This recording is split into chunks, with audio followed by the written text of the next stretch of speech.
Sanctum Mysteries, starring Ann Seymour and Myron McCormick. Brought to you by the makers of Carter's Little Liver Pills, the best friend to your sunny disposition.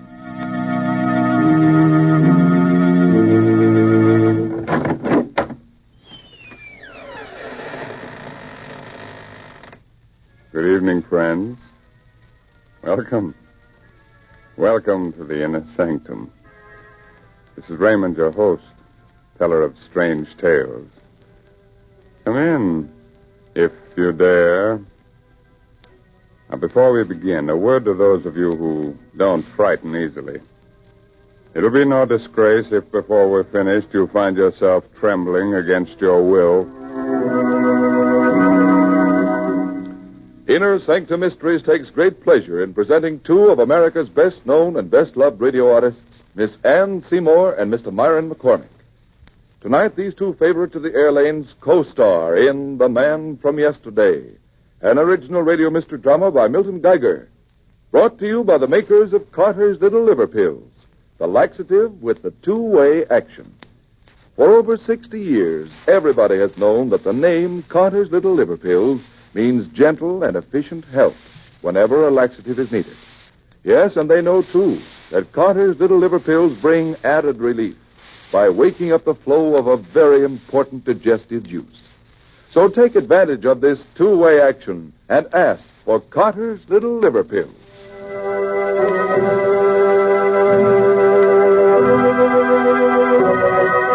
Do you like to have your hair stand on end?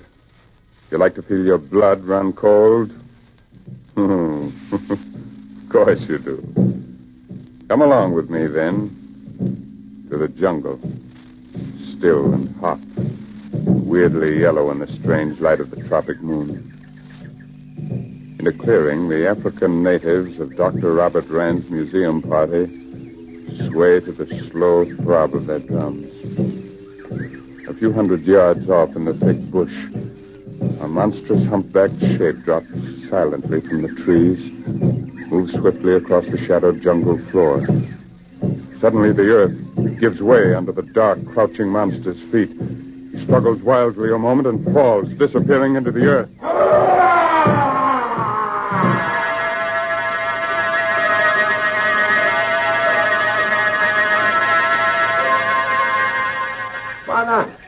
Wanna run. Quick, come quick. Ngagi, come quick. Eh? What's up, Sangala? Is something wrong, Sangala? Wana, you come fast. Bring big gun. Oh, what is it? Ngagi. Gorilla? Where? Old man gorilla. He fallen trap. Oh, you shouldn't go, Bob. You're feverish. Where is he? Where is the gorilla? Sangala show you. Bring big gun. You follow me.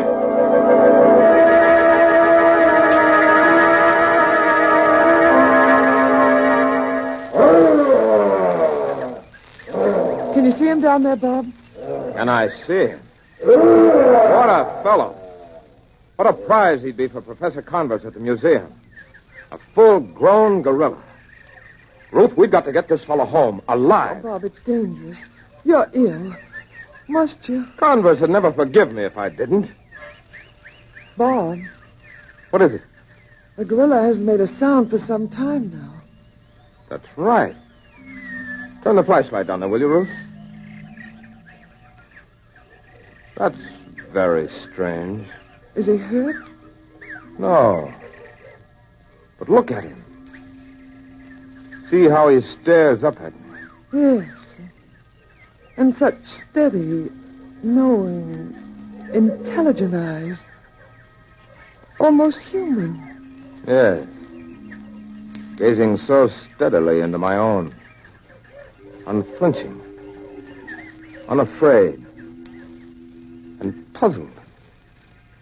As though he's seen me before. As though he recognizes me. Is trying to remember me from somewhere. Sometime.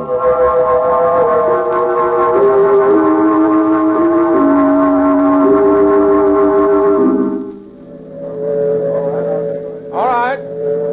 Easy, man. All away. Ah, it's exciting, isn't it? Nerve-wracking, moving a great ape from where he obviously belongs to where he obviously doesn't. All right, hold it, man. Hold it. Keep the cage from swinging as it comes down to deck level. All right. Lower away. Easy there now.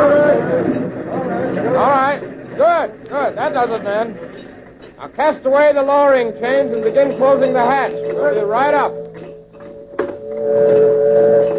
I'm tired, Bob. A little. But it's a relief to have Engadji safely stowed away down here. Engadji. It's a musical name, isn't it? It means gorilla. Well, nothing to do but keep him safe in his cage, keep him from catching cold, and feed him wild carrots and parsley. If it were for anyone but Professor Converse, I'd chuck it all right now. Sorry I started it. I don't like him, Gadji. Oh, he's a gentleman and a scholar. Don't talk playful nonsense about him, Ruth. He's a killer. He is not. I happen to know. What do you mean you happen to know? Have you been around his cage again lately? Well, I've been teaching him a few simple tricks, if that's what you mean. What do you call a simple trick? Well, for example, shaking hands with a lady. Ruth, you haven't. I have, and is my arm torn from its socket? It is not. Ruth, don't you understand? You can't make friends with a gorilla. You can't compromise with the jungle. And Gadji is clever and he's dangerous. He'll watch with those beady little eyes of his. He'll wait with that tricky little brain of his. Until his time comes. Now, don't give him his chance, Ruth. Oh, you're not well, Bob. And so you magnify the dangers and the menace of the jungle and all that bookish stuff. All out of proportion to... Well, what's the matter? Look at him. He's been watching me all the time. See how he stares at me? Never batting an eye. Never moving a hair. Watching me. Matching my gaze, stare for stare. Oh, come out of it, Bob. Been like this from the moment we captured him. Ruth, that abysmal brute knows something. Darling, this stuff this ship's hold is getting you. Let's go and feed some quinine, huh? Very well. What'll I do with Engadji back home? That's Professor Converse's problem, and he's welcome. Up the ladder with you. All right, men. Batten her down. Bye-bye, Engadji. So long, old man. Be good.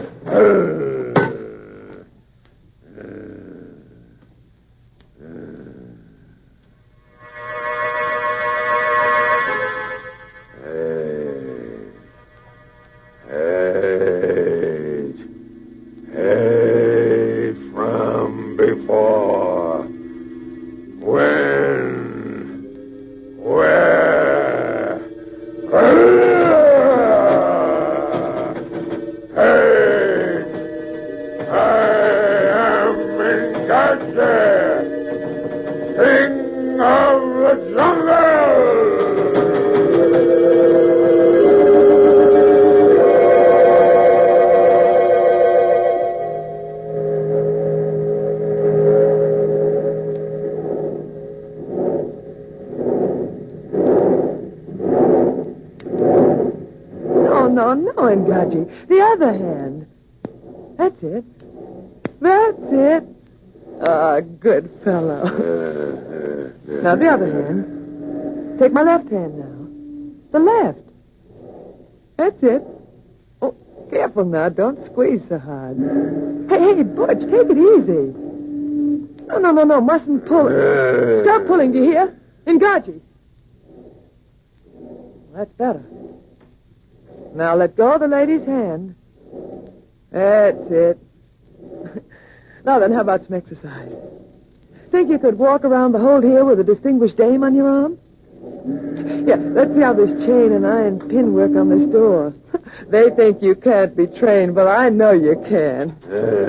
Oh, this is easy. I'll have this iron pin up in just a minute. Just be patient, old fellow. Oh, here it comes. Oh. Well, better luck next time. Ruth, you down there? Ruth! Coming, Bob. We're just having a word with Engadji. Well, hurry. We've got little old New York on our horizon, and I'm quite glad.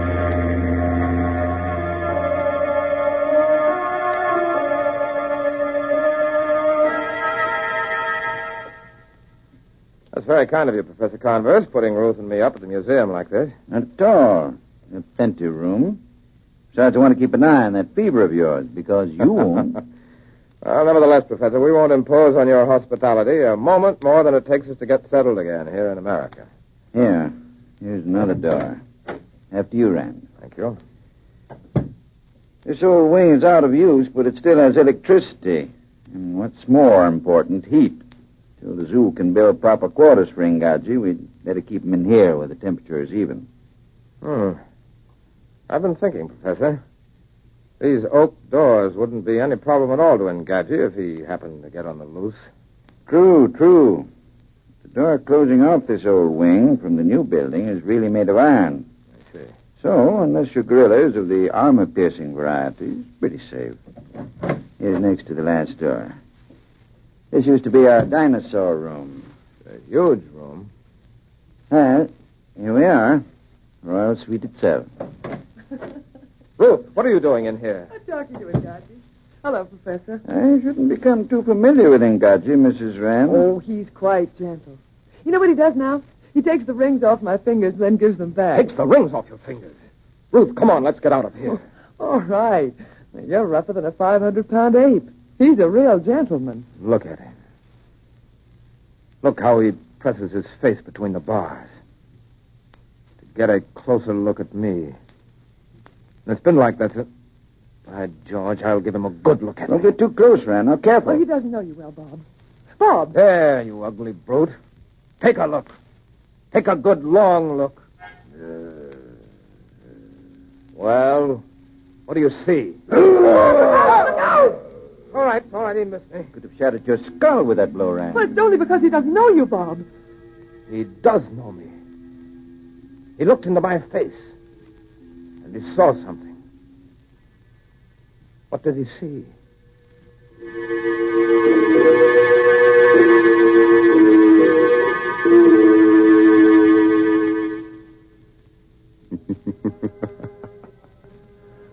What do you think he saw? Well, I'm no fortune teller. I'm only Raymond, your host here in the inner sanctum. But I can tell you he must have seen something. But what was it? That's the big question. Yes, and when that logy, dull, sluggish feeling tells us that a laxative may be needed, the big question is, what laxative will do you the most good? Lots of folks have answered the question successfully by taking Carter's Little Liver Pills. Why? Because Carter's Little Liver Pills offer help in these two effective ways. One, they help relieve irregularity in an efficient, thorough, yet gentle manner. Two, usually within a half hour after taking them, Carter's Little Liver Pills wake up the flow of a very important digestive juice. It's this vital juice that helps tone up a lazy, sluggish digestive system so that folks can lose their grouch and feel better. You better keep that in mind, friends. And next time, remember Carter's Little Liver Pills. The laxative that helps in more ways than one.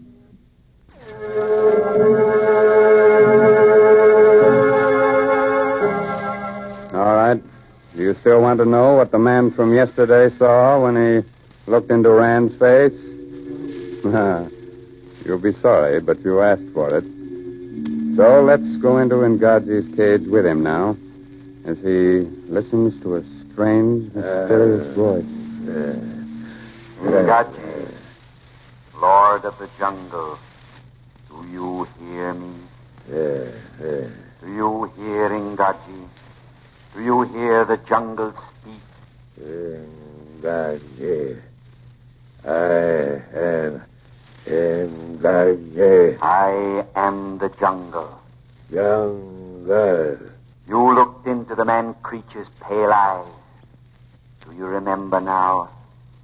Do you remember that other Ngaji, 1,000 million moons ago, before the pale man-creature walked the earth? Man, small, wait. Do you remember Ngaji? Remember. You fought with him in the jungle, fought for the beautiful she.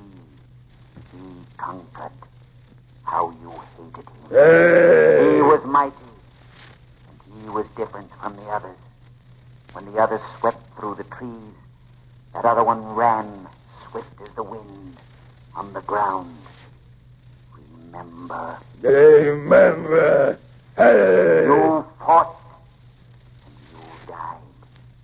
That other one who was different stood triumphant in the clearing, his neck half bitten through, victorious. He who would one day be a man. Man. Your conqueror then. Your captor now.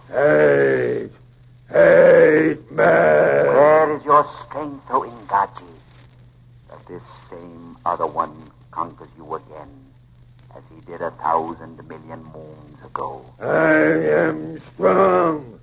I am Ingaji. Yet the weak one wins. Here.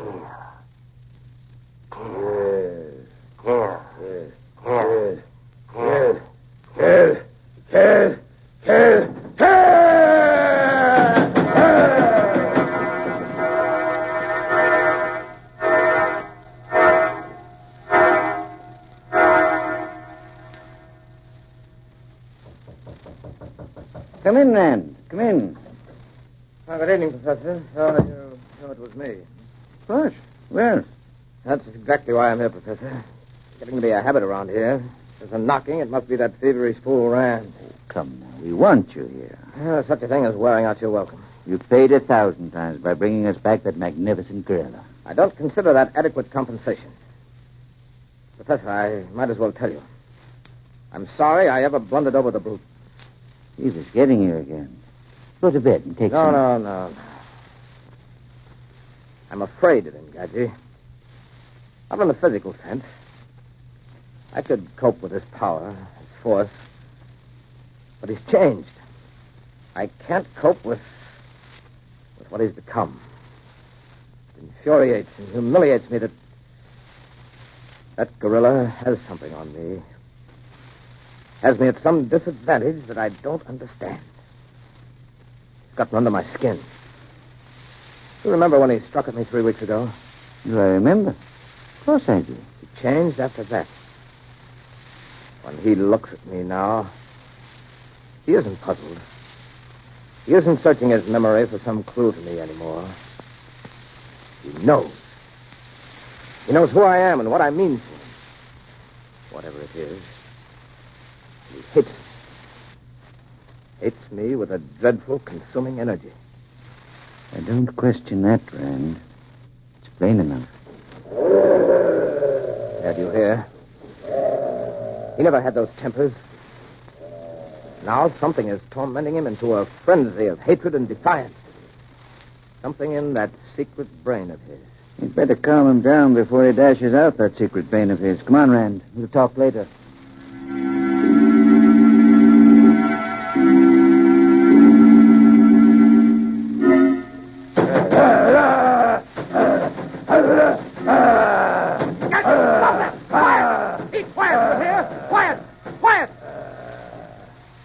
Did you say was afraid of whom?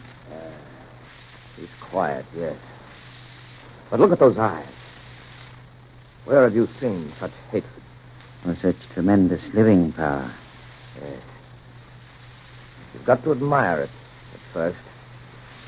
You almost think for a moment that he represents the super race. That big, black-haired, purebred gorillas are the dominating people. And on the basis of sheer power with a certain amount of intelligence and ruthlessness, you think he ought to rule. Then you stop to think. You remember. Yes, he's pure black gorilla and powerful. But after all, he's just a gorilla. Oh, I thought I heard him guard you fighting in here. Well, you did. Your precious beast was having a tantrum. You'd catch cold running about barefooted like that, and that wouldn't do. Because Ingaji might catch it from you, and that would be the end of Ingaji. On second thought, perhaps you'd better run around barefooted. But, Bob, he's worth a fortune. Well, so are you. Now run along back to bed. Professor Converse and I have a chess game to play. Hey, Professor?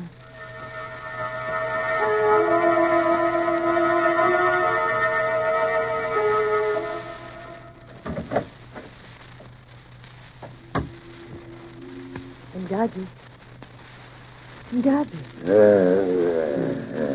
Hi, old fella. How about your banana? Here. No, I haven't got any more. What? Oh, my hand. Which one? This? Oh, the left. Sure, pal. Take it easy, though. It breaks. That's a good boy.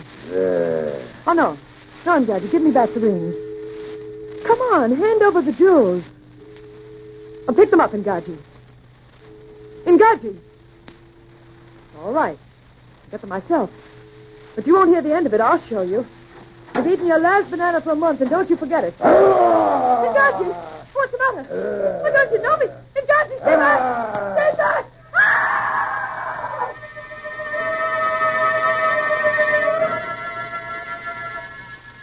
Your move, Professor.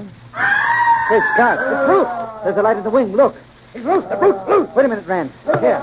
Take my revolver. I'll come along. Never mind. Stay here. Call for help. I can't hold him with just a revolver. Hurry!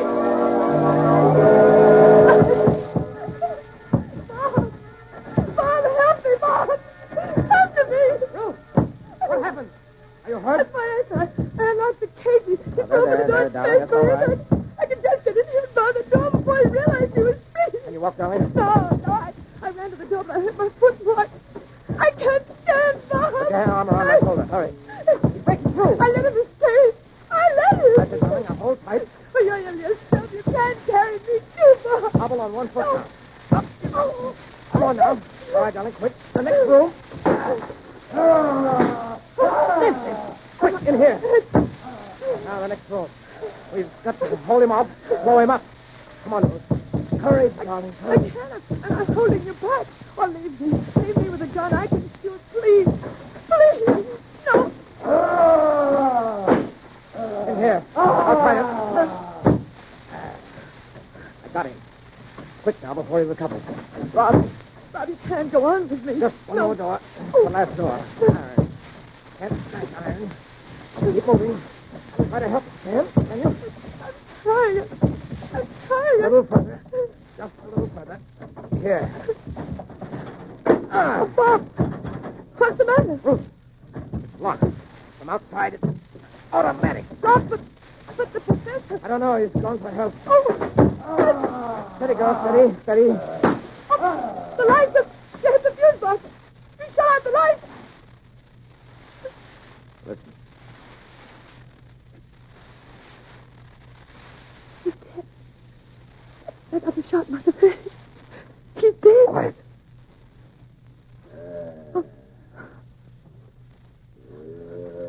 No. He's alive. He's stalking us in the dark. How many bullets? 3. Bob, one more for Ngaji, and if you don't kill him... Quiet. This way. Keep moving.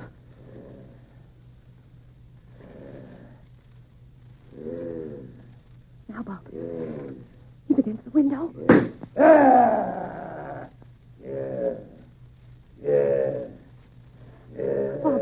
Bob, the moon. The moon's coming out. Find us. We'll see him, too. And I've got 2 shots left. Perhaps... The moon. He sees us. Steady.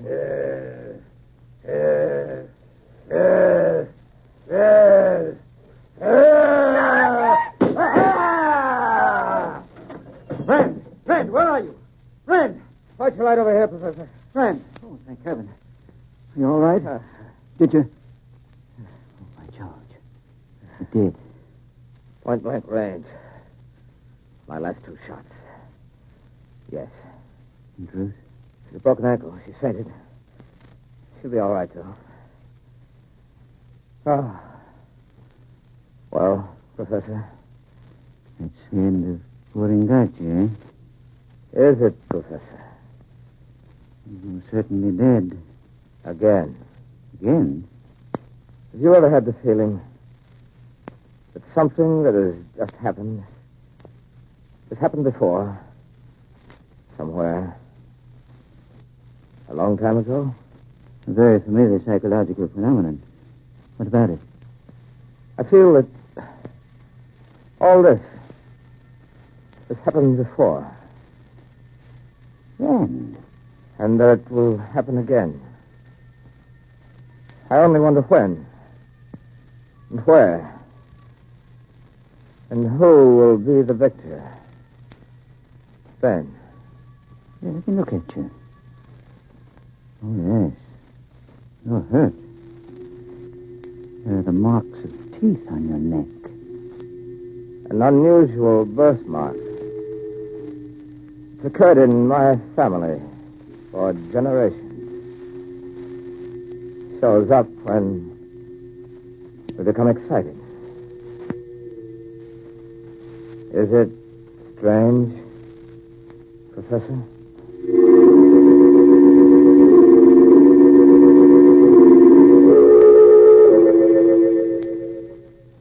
All right, friends. You can come out from under your table. Everything's all right now. Ngaji is dead, and we're safe for another 10,000 years. Good. Oh, Mr. Hurley, Ngaji was only imaginary, so don't let him worry you. Oh, you're right, Raymond. Especially when real things can be so much more troublesome. We mean things like an irritable, sour, out-of-sorts feeling that so often warns us a laxative is needed? Yes, and that's why folks have been taking Carter's Little Liver Pills for years. They know the name stands for dependable, gentle relief. Yes, and besides, folks know that usually within a half hour, Carter's Little Liver Pills will wake up the flow of a very essential digestive juice. This juice is all important to normal, proper digestion. So why don't you take advantage of this time-tested two-way action and ask for Carter's Little Liver Pills? Well, friends, it's time to close that creaking door to the inner sanctum until the same time next week. Invite all your friends to be here with you. It'll give you courage. There's safety in numbers. Well, next week, our ghost artist, pardon me, guest artist, comes with the highest credentials. He was on the horror roll at Spirit School. Fine student. And for anyone who'd like a snap course in exciting mystery reading, let me suggest this month's Inner Sanctum novel, The Murder of a Novelist, by Sally Wood. It's on sale at your favorite bookstore. Now, friends, here's an urgent, serious thought. Remember the Red Cross. It needs your help now more than ever. And also remember you are giving both for Christmas and for America. And your presents are United States defense bonds and stamps. Buy all you can afford today. Well, good night. Pleasant dreams, huh? Attention, armchair detectives. One way to solve a puzzling case is to keep your eyes and ears open. What valuable tip would you get from this conversation? I ought to have been home 2 hours ago. Gotta get this order out, Tom. It's important. But I've stayed 3 nights this week. Well, so's everyone else. Come on, Tom. These days, grousing's out. But you fellas don't feel as sunk and low down and out of sorts as I have lately. I can't afford to. There's too much work to be done. So when you get the feeling slowed up and sluggish, why not do something about it? Yeah? What do you suggest? Try Carter's Little Liver Pills. Right. And when you don't feel good, try Carter's Little Liver Pills. They do the work of calomel, but have no calomel in them. For they are simple pills made of vegetable drugs. They wake up the flow of one of our most vital digestive juices. When this vital juice flows at the rate of about 2 pints a day, it helps to digest our food and bring back the glorious feeling that goes with regularity. Then most folks feel like happy days are here again. But be sure you get the genuine Carter's Little Liver Pills. 25 cents at all drugstores. This is the National Broadcasting Company.